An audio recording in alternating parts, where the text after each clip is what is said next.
The musician. The musician is not a bullfighter. He does not know how to play and deceive. Chapter 19. I listened to Papa's words with a suspicious ear.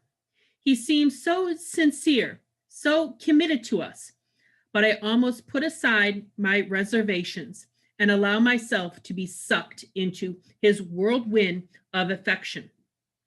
But I head back instead. Can't put my finger on it, but something didn't feel right. Perhaps it was my intuition that kept me away. The suspicious nature I developed since our journey in Mexico. More than likely, though, it was the solitary figure of Mama holding herself together, alone, apart from my sisters, apart from Papa, apart even from me. Her firstborn daughter, the closest thing she had to an ally. I was pondering my resistance when suddenly my twins' bedroom door flew open. Papa froze, took a deep breath, then turned to look at the door to his left. What's going on? He asked, releasing my sisters to stand up. Two patsy-faced girls walked out of Velia and Dio's room. They couldn't have been much younger than the twins, but they were shorter and very plump. Their dirty blonde hair was frizzled out like unraveling kite strings dragged through too many hands, but they didn't seem to be concerned about what they looked like. They were too busy carrying a huge plastic sack between them. Daddy, one of them whined, we don't know what to do with this stuff. It smells bad. Yeah, like cockroaches or something, the first girl blurted out. Her muddy brown eyes settled on us for the first time. What in the helicopter? Velia started. Were you doing in our room? Delia finished her twin sister's thought, looking at Mama for explanation.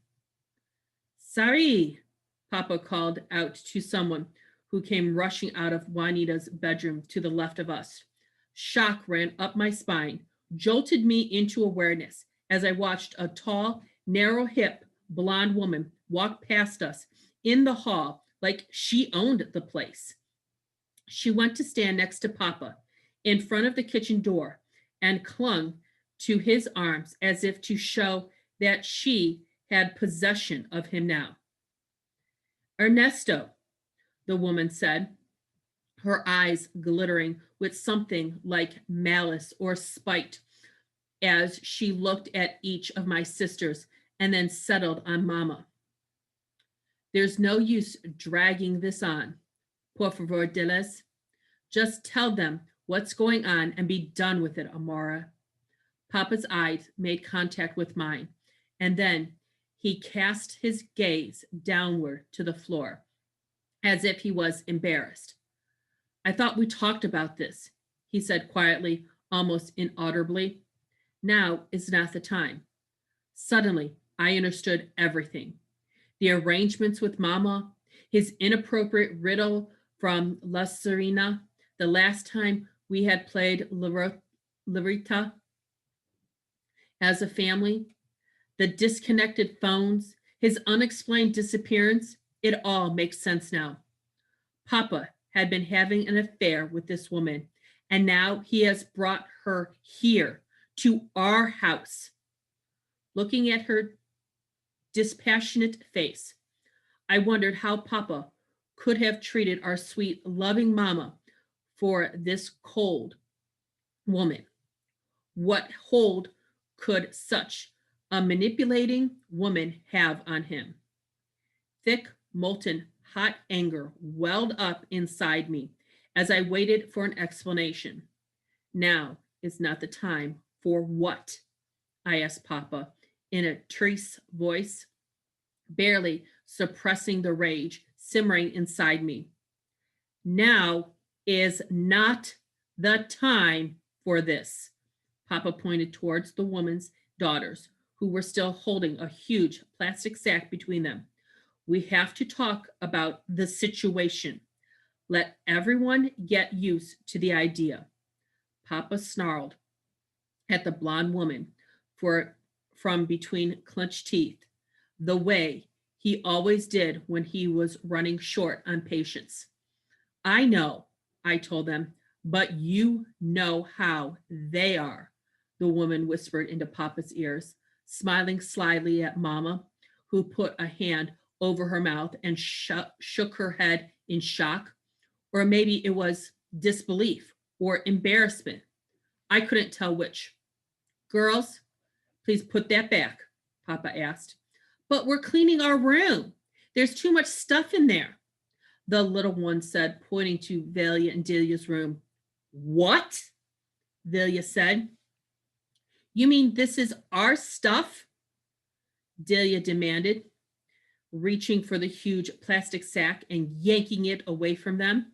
The girls held on to the sack while Velia and Delia pulled with all their might. The tug of war ended almost before it began as the sack ripped and articles of clothing spilled everywhere. These are my clothes, Velia said, disgusted. The woman's daughters threw the ripped sack on the floor in front of the twins. Velia gathered up an assortment of jeans, shorts, and shirts, holding them in front of her like they were her misplaced treasures. Delia pointed to the saddled feet of one of the girls. Hey, those were mine. Why are you wearing my chichalas? Take them off, you fat little thief. They were in my room, but you can have them. The girl slid the pretty white sandals off and tossed them with her feet in Delia's directions. The sandals landed in front of Delia with a thud. Without thinking her rapid eyes off the thief, Delia kicked both sandals aside. I could tell by the violent nature of that kick that she would never wear those chichelas again. Juanita stooped down and picked up the rest of the clothes from the floor and handed them to Velia. You can't stay here. This isn't a hotel. Ladies, Papa said.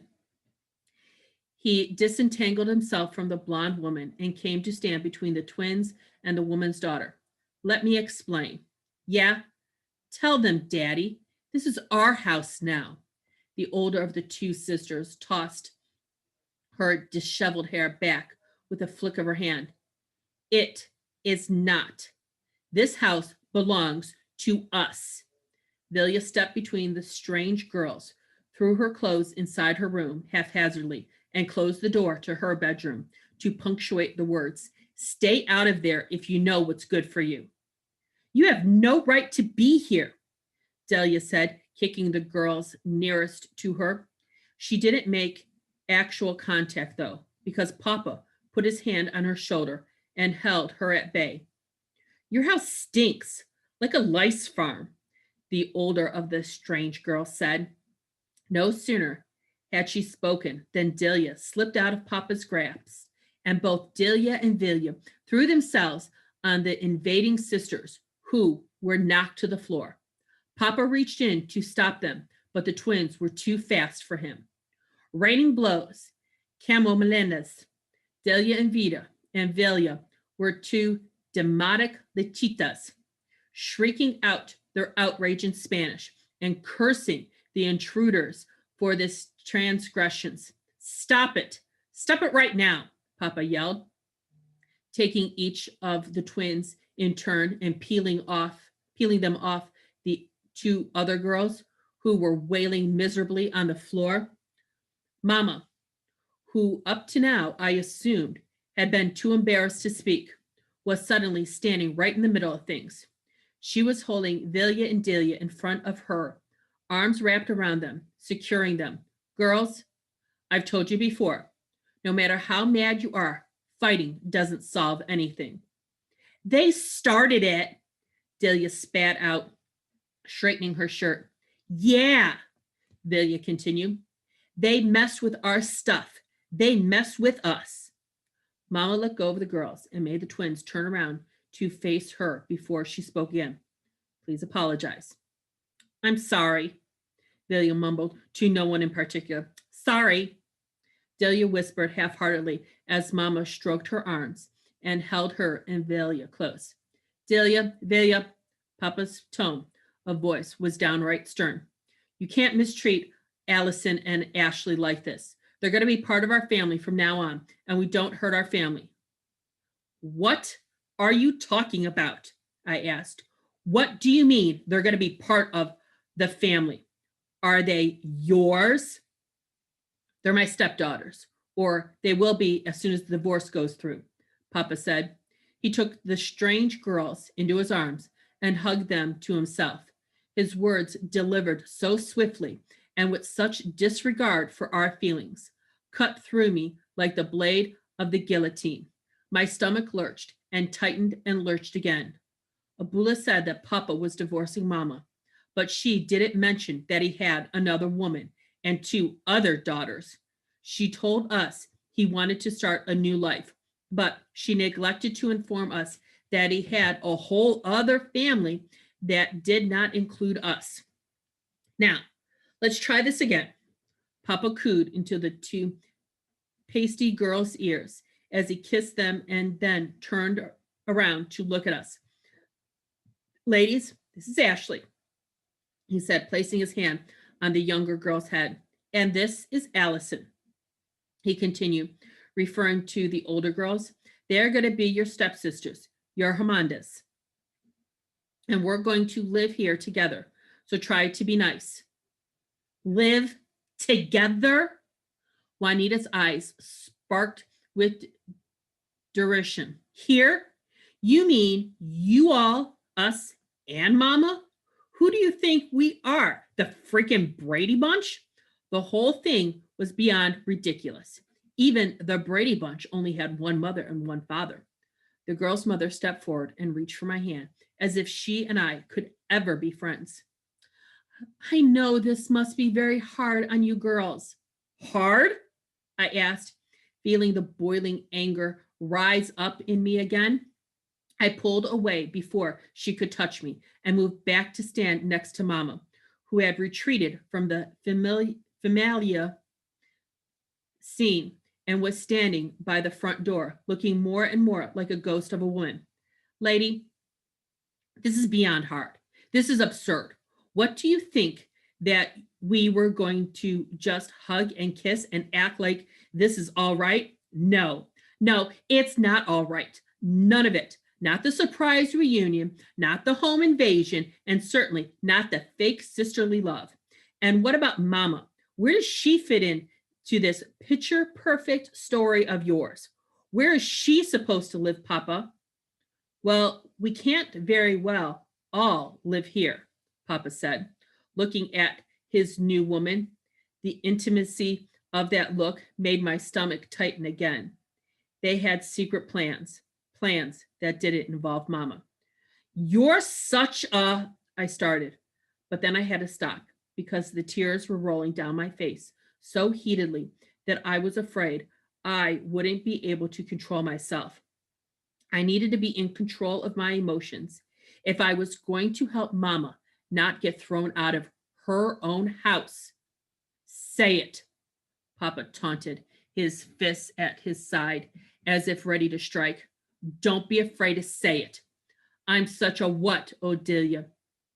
You're a jacka. A jacka, Velia began, stumbling on the words, too upset or maybe too hurt to spit it out. A jack-o'-lantern, Delia yelled, her face stained with tears, as she backed away from the scene. She stood with her back pressed against the panel wall of the narrow hallway between her bedroom and the kitchen. You have a big old grin on the outside, but inside, you're all hollow and empty. I was proud of the girls for not cussing, but I was even more proud of them for hitting the nail right on the head this time. She's right, I said. You have no heart. Papa froze for a moment. And then he hung his head and shook it from side to side, as if to show his disappointment. But the twins were beyond caring. They were disgusted, and it showed in the way they looked at Papa, as if they wanted to shoot him. It doesn't matter what you say, Papa said, looking only half in control of his own emotions. He clutched and unclutched his fist at his sides. I am the man of this house. I say who goes and who stays, and I say your mother has to go. You're my daughters, and as your father, it's my duty to do what's best for you. Her mothering has not served you well. Look at you. You look like vagrants. Each street urchin are cleaner than you are. What have you been doing, Rosalinda? Sending them out to dig for lemoninos? You ought to be ashamed of yourself.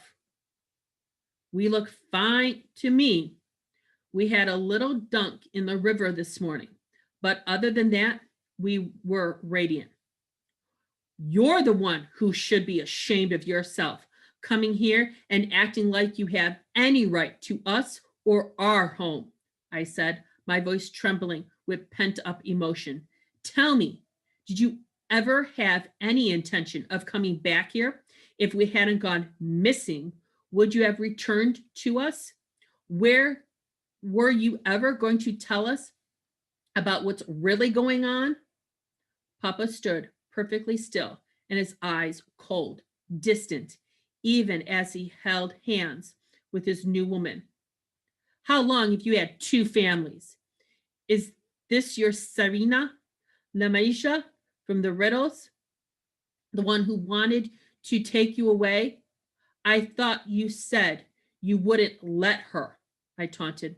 That's quite enough, Papa said, putting his hand out as if to stop me from going on. What's done is done. The important thing is that I'm home now and things are going to change around here. Change? I walked over to him, blocking him from Mama and the rest of my hermanas, getting into his face. You're not Tititas. You can take out of the oven and set aside to cool off while you dilly-dally with a whole other life. Families are supposed to be important, and that's one thing you never did, make us important. And now you want to take away the only real parent we've ever had? Well, it's not going to happen. We're not going to let you get rid of Mama. I moved away from Papa and went to stand between Mama and the twins. I took her hand in mine and held it tight. My hermantas gathered around us, clinging to Mama. This is our house. You don't live here anymore. You never did. Everyone knows it. The whole neighborhood talks about it. You're a desperado, a vagabond, a lost cause. So why don't you do what is best? Why don't you just get lost? You leave, Delia said. Delia crossed her arms. We don't need you anymore. I thought you said they were nice, Papa's woman said, turning her nose up at us. She reached for her two sniveling daughters and pulled them close. Oh, you haven't even begun to just see how nice we are, lady, Juanita broke in, her Amazonian frame blocking Papa as she stood in front of my sisters protectively. But you're about to find out. Rosalinda, Papa's voice was clipped in rage. Say something. I can't believe you let these girls act like these. Camino demands. You're a disgrace as a mother. I might be a disgrace as a mother, but you're not a winning any Father of the Year contest either, traitor, Mama said, confidence creeping into her voice. The girls have a right to be mad at you. You've done nothing but put them aside all their lives. And now you have the gall to bring this a super into our home to parade your new family in front of us like we're less worthy of your infection. How dare you? Mama's eyes flashed, her nostrils flared, and her mouth was set into a straight, thin line, like a she wolf snarling, fierce as she protected her cubs. She was beautiful to me, everything we'd want her to be since Papa left. And what am I supposed to do, Rosalind? Papa asked, lifting his hands, palms up, helpless. Stay with you? I don't love you anymore. Papa's words punched me in the gut. Instinctively, I turned to Mama, half expecting her to cry. But to her credit, she didn't budge. She stared coldly at Papa, like he was a stranger to her. Shaking her head, she smiled and spoke to him again in that strange, even tone she takes when she's dead serious. You heard them, she said. Leave. Yeah, Delia said. Leave. My sisters kept repeating each other's words over and over again, as if once or twice just wasn't enough. Leave, leave, get lost. Fine, I'll leave, Papa said, turning to his woman and her children huddled behind him. But don't come crying to me when you don't have money to buy groceries and there's no food on the table. Ernesto, Papa's woman balked at his retreat. We can't go. You said we'd live here, that this house would be ours. But this isn't his house, I said, and he has no claim to us. We are 5 little sisters, cinco hermanas, together forever, no matter what. And who's going to take care of you? Papa's voice was deep now, regretful almost. Who's going to provide? What a question for him to ask when he hadn't sent us anything for almost a year. I had a feeling that a court would make him pay child support, but even if the law didn't make him do the job, he wouldn't do on his own. I knew something he didn't. The Virgin, will provide, I said, pointing at the flowers sitting on the vase on the coffee table beside us. La Virgin de Cuvis, our mother in heaven, the protector of women and children, will take care of us. She has been with us all along, guiding us, protecting us. All we have to do is have faith and believe. You're as crazy as your mother, Papa's woman said, pushing Juanita out of her way as she tried to get past us to get to the front door. Don't you ever lay a finger on my daughters again, Mama howled, her anger propelling her into action. Papa's woman didn't know what hit her.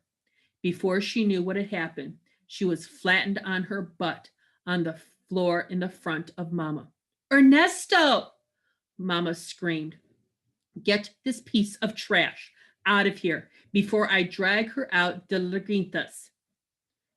This isn't the way I wanted this to go, Papa warned as he helped his woman up. But it's not the end of it either. You'll be hearing from my lawyer. Good, Mama said. She went to the front door and opened it in a swift, determined pull. I hope you have a good lawyer, because we've definitely got a fight on your hands. I've already filed for custody of the girls and the right to keep my house, the right that my father built for us, for me and my daughters before he died. Rights? You have no rights here. Go on then. Go. Have a nice life. It took Papa less than a minute to move, to make his decision. But I could tell by the way he walked out, without looking back, that he wouldn't return.